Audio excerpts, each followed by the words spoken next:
Hello friends, welcome to my channel. इस video में हम बात करने जा रहे हैं जेडीके के बारे में, जेआरई के बारे में और जेवीएम के बारे में कि जेडीके होता क्या है, जेआरई होता क्या है और जीवीएम क्या होता है। तो आज का टॉपिक हम लिख लेते हैं। तो यहाँ पर सबसे पहले मैं क्या करता हूँ, आपको जेडीके बताता हूँ कि होता क्या है। तो यहाँ पर हम लिख लेते हैं टॉपिक जिसका नाम है हमारा जेडीके जेवीएम। पहले बताता हूँ मैं आपको जेवीएम क्या होता है। तो यहाँ पर लिख लेते हैं हम जेवीएम। सो जेवीएम का जो फुल फॉर्म होता है वो होता है जावा वर्चुअल मशीन। ये होता है जेवीएम का फुल फॉर्म। तो जो होता है इसके अंदर जो है दो टर्म निकल के आती है, दो कंपोनेंट निकल के आते हैं और उनका जो नाम होता है वो मैं आपको लिखकर बताता हूँ। यहाँ पर इसमें दो कंपोनेंट निकल के आते हैं। तो जो पहला कंपोनेंट होता है उसको बोलते हैं इंटरप्रिटर। पहला कंपोनेंट जो होता है उसको बोलते हैं इंटरप्रिटर। और सेकंड जो कंपोनेंट होता है इसमें वो होता है गार्बेज कलेक्टर। इसको शॉर्ट में जीसीबी बोलते हैं। ठीक है। तो अब बात करते हैं कि इनका क्या क्या काम रहता है। तो सबसे पहले मैं आपको बताता हूँ कि किस टाइप से जो है वर्किंग होती है। सबसे पहले मैं आपको बताता हूँ किस टाइप से वर्किंग होती है जावा लैंग्वेज में। किस टाइप से जो है सोर्स कोड कन्वर्जन होता है बाइट कोड में, और बाइट कोड किस टाइप से जो है वर्क करता है उसमें, हमारे जीएम किस टाइप से जो है वर्क करता है उसमें। तो सबसे पहले मैं यहाँ पर, जैसे कि मैंने आपको बताया, इसमें दो कंपोनेंट होते हैं। आई होप आप लोगों को समझ आ रहा हो। इसके बाद मैं यहाँ पर क्या करता हूँ, इसको करता हूँ क्लोज। और मैं यहाँ पर क्या करता हूँ, एक डायग्राम बनाता हूँ।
हाँ, तो चलो डिस्कशन को आगे बढ़ाते हैं।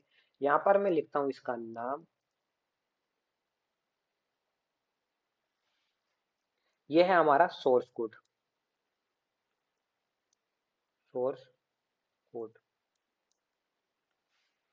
और ये है हमारा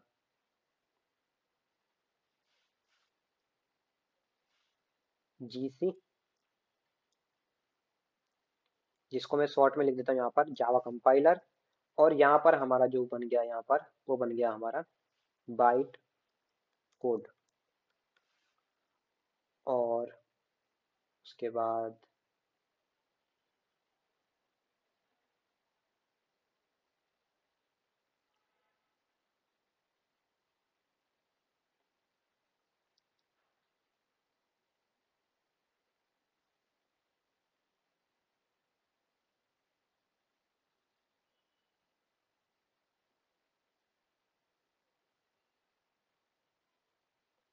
ठीक है ना।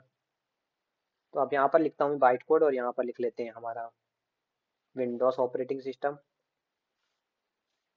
और यहाँ पर लिख लेता हूँ मैं अपना मेक लिख लेता हूँ, या फिर लिनक्स, लिनक्स, लिनक्स ऑपरेटिंग। ठीक है। तो क्या होता है जावा लैंग्वेज के अंदर किस टाइप से जो रोल रहता है वो जेवीएम की बात करते हैं। क्या होता है, जो हमारा सोर्स कोड होता है, सोर्स कोड को क्या करता है, सोर्स कोड मतलब वो कोड हो गया, मतलब जो कोड हम लिखते हैं, प्रोग्रामर लिखते हैं, जो कोड हाई लेवल लैंग्वेज में लिखा जाता है उसको बोलते हैं सोर्स कोड। तो जो हमारा सोर्स कोड होता है उसको क्या करता है, जावा कंपाइलर उठाता है, जावा कंपाइलर उठाएगा वो सोर्स कोड को और कन्वर्जन करेगा बाइट कोड में। तो जो हमारा सोर्स कोड होगा सबसे पहले कन्वर्जन ये हमारा जावा कंपाइलर है। जावा कंपाइलर क्या करेगा, जावा कंपाइलर हमारा ये सोर्स कोड को उठाएगा, सोर्स कोड को उठाने के बाद बाइट कोड में कन्वर्जन करेगा, और बाइट कोड में कन्वर्जन करने के बाद रोल आता है हमारा जेवीएम का। तो जो है यहाँ पर क्या होगा, यहाँ पर मैं लिखता हूँ, यहाँ पर इसको यहाँ पर ऐसा, और यहाँ पर करता हूँ मैं इसको,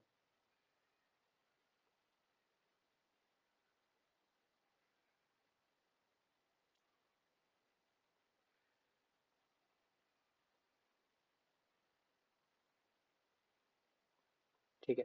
तो जो अब यहाँ पे रोल आता है हमारा, जैसे कि मैंने बताया सोर्स कोड को कन्वर्जन में बाइट कोड में होगा। सोर्स कोड को क्या करेगा, कंपाइलर उठाएगा, कंपाइलर उठाने के बाद बाइट कोड में कन्वर्जन करेगा, और बाइट कोड में कन्वर्जन करने के बाद हमारा रोल आता है जिसका नाम है जेवीएम का। जेवीएम का रोल आएगा हमारा उसके बाद। जेवीएम क्या करता है, जेवीएम के अंदर होता है एक इंटरप्रिटर। तो जो इंटरप्रिटर होगा, इस जेवीएम के अंदर रहता है इंटरप्रिटर। यहाँ पर लिख देते हैं हम इंटरप्रिटर। तो क्या होगा, ये क्या होगा, जो हमारा बाइट कोड है वो बाइट कोड को क्या करेगा, ये इंटरप्रेटर उठाएगा, इंटरप्रेटर उठाएगा इस बाइट कोड को, इंटरप्रेटर उठाएगा इस बाइट कोड को, कन्वर्ज करेगा, किसके फॉर्म में कन्वर्ज करेगा, अगर से कन्वर्जन इसके हिसाब से होगा कि मतलब कि जैसे ये कोड बाइट कोड उठाया इंटरप्रेटर ने, बाइट कोड उठाया इंटरप्रेटर ने, उसके बाद क्या करेगा ये विंडोज के हिसाब से इसको कन्वर्ट करेगा। तो जो यहाँ पर मैंने विंडोज लिखा, तो जैसे कि मैं विंडोज में क्या होगा, एक जेवीएम प्रेजेंट होगा। तो जैसे कि मैं यहाँ पर जेवीएम की बात कर रहा हूँ, इस जेवीएम के अंदर होगा हमारा इंटरप्रिटर और गार्बेज कलेक्टर। तो जो इंटरप्रिटर होगा, हर विंडोज ऑपरेटिंग सिस्टम में हमको क्या करना पड़ेगा, इंस्टॉल करना पड़ेगा। हमको हर ऑपरेटिंग सिस्टम में जेवीएम को इंस्टॉल करना पड़ेगा। तो जेवीएम विंडोज के पास भी है, यही वाला जेवीएम लिनक्स के पास भी है। लेकिन क्या होगा, ये जेवीएम अलग होगा विंडोज के लिए, और ये वाला जेवीएम लिनक्स के लिए अलग होगा। तो जो इस जेवीएम के अंदर होता है एक इंटरप्रिटर, तो इंटरप्रिटर क्या करेगा, इस बाइट को उठाएगा और मशीन अंडरलाइन कोड में कन्वर्ट करेगा। इस बाइट कोड को उठाएगा और विंडोज के हिसाब से इस बाइट को कन्वर्ट कर देगा। वैसे ही ये इंटरप्रेटर बाइट कोड को उठाएगा और लिनक्स के हिसाब से इस बाइट कोड को कन्वर्ट कर देगा। तो इस टाइप से जो है रोल रहता है जेवीएम का, और इसके अंदर जो इंटरप्रेटर का। तो जो अब इसके बाद क्या होगा, ये बाइट कोड उठाकर विंडोज को दे दिया, लिनक्स को दे दिया, उसके बाद जो होगा विंडोज को रन करा देगा और लिनक्स को रन करा देगा। इस टाइप से जो है जेवीएम का वर्क रहता है। लेकर क्या होता है, लेकिन बात करें यहाँ पर कि जो होता है जेवीएम, तो क्या होता है कि हम जेवीएम को अकेला इंस्टॉल नहीं कर सकते, मतलब कि अलोन इंस्टॉल नहीं कर सकते हमको जेवीएम को। हमको जब भी इंस्टॉल करना रहेगा, हमको हमको इंस्टॉल करना रहेगा जेआरई या फिर जेटीके। हमको दो चीज इंस्टॉल करने के लिए दिया जाता है, एक तो जेटीके दिया जाता है या तो जेआरई दिया जाता है। तो अब बात करते हैं कि जेआरई क्या होता है। आई होप आप लोगों को ये जेवीएम क्लियर हो गया हो। तो मैं यहाँ पर बात करता हूँ अब जेआरई की।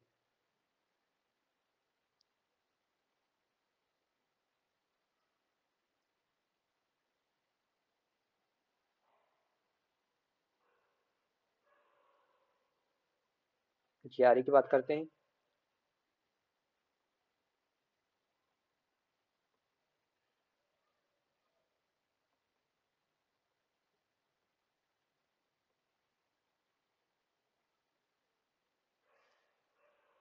जेआरई, जेआरई का जो फुल फॉर्म होता है वो होता है जावा रन टाइम इन्वायरमेंट। ये फुल फॉर्म होता है जेआरई का, जावा रन टाइम इन्वायरमेंट, जावा रन टाइम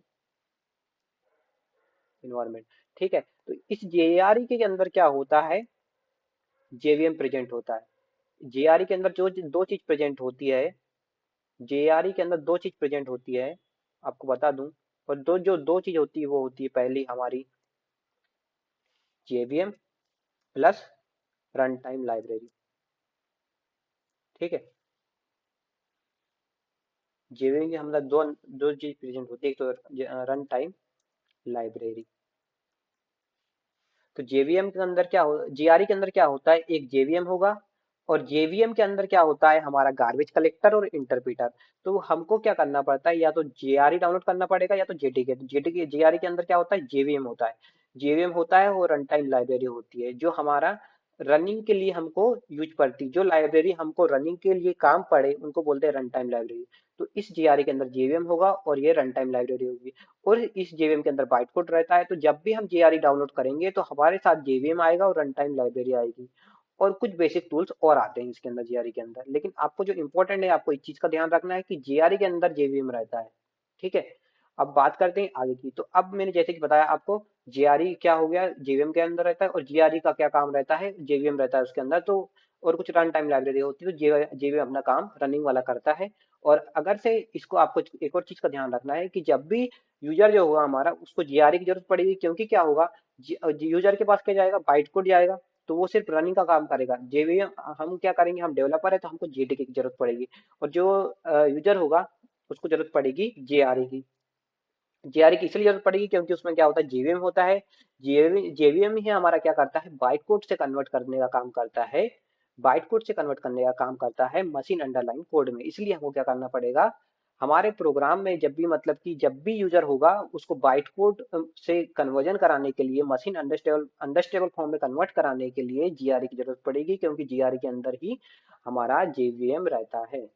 ठीक है, और तो जेवीएम हो गया। तो उसके बाद क्या होता है, अब हमारी बात करते हैं। जो यूजर होगा उसको तो सिर्फ जेआरई की जरूरत पड़ेगी, क्योंकि वो सिर्फ हमारा रनिंग का काम करेगा। लेकिन क्या होगा, हम डेवलपर है तो हमको तीनों चीज करना पड़ेगा। हमको बाइट कोड, जावा कंपाइलर भी करना पड़ेगा, बाइट कोड में कन्वर्जन भी करना पड़ेगा, उसके बाद हमको कोड भी लिखना पड़ेगा, सोर्स कोड को लिखना भी पड़ेगा, और रन भी करना पड़ेगा। हमको तीनों चीज की जरूरत पड़ेगी। तो उसके लिए हमारे पास रोल आता है जिसका नाम है जेडीके। जेडीके का रोल आता है। उसके बाद बात करते हैं कि जेडीके किस टाइप से जो है रोल प्लेस करता है इसमें।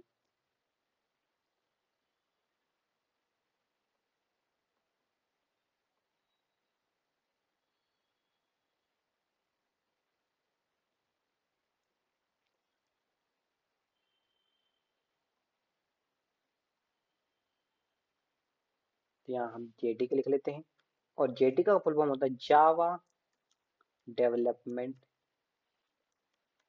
किट। ठीक है, जेडीके का फुल फॉर्म होता है जावा डेवलपमेंट किट। और जो ये जेडीके होता है उसके अंदर आता है हमारा जेआरई प्लस जावा कंपाइलर, जिसको मैं शॉर्ट में जावा कंपाइलर लिख दे रहा हूँ, जी से लिख दे रहा हूँ जावा कंपाइलर। ये दो चीज जो रहती है, और कुछ इसमें टूल्स वगैरह रहते हैं हमारे, और कुछ कुछ चीजें रहती है जैसे कि जेआरई वगैरह, जो एक्सटेंशन वगैरह होती है, कुछ चीज और रहती है इसमें। लेकिन जो आपको इंटरव्यू पॉइंट ऑफ व्यू से जो इंपॉर्टेंट है, वो आपको इन तीनों चीज में डिफरेंस पूछा जाता है। इसलिए मैं इन तीन चीजों की बात कर रहा हूँ, जेडीके, जेआरई और जेवीएम के। तो इस जेडीके के अंदर, जावा डेवलपमेंट किट के अंदर क्या होता है, जेआरई प्रेजेंट होता है, और जेआरई होता है उसके साथ में जावा कंपाइलर प्रेजेंट होता है, और कुछ टूल्स वगैरह रहते हैं जो हमारे प्रोग्राम में जब कंपाइलेशन होता है, रनिंग का काम होता है, जब यूज आते हैं। ठीक है, आई होप आप लोगों को क्लियर हो रहा हो। तो मतलब ये जेडी का काम क्या हुआ, जेडी के अंदर जावा कंपाइलर होता है, तो जावा कंपाइलर क्या करेगा, सोर्स कोड को उठाएगा और बाइट कोड में कन्वर्ट करेगा। इसलिए हमको जेडीके की जरूरत पड़ती है। तो इसलिए हमको जेडीके की जरूरत पड़ती है डेवलपर्स लोगों को। लेकिन रनिंग के लिए जरूरत पड़ती है जेआरई की। क्योंकि क्या होता है कि जेडीके के अंदर क्या होता है, जावा कंपाइलर हुआ, तो जावा कंपाइलर ने बाइट कोड में कन्वर्जन कर दिया, और बाइट कोड में कन्वर्जन करने के बाद जेआरई का रूल आया जिसके अंदर जेवीएम रहता है, और जेवीएम क्या कन्वर्ट करेगा, बाइट कोड के अंदर, बाइट कोड को कन्वर्ट करेगा मशीन अंडरस्टैंडेबल फॉर्म में, जो जीआरई के अंदर प्रेजेंट होता है हमारा जेवीएम।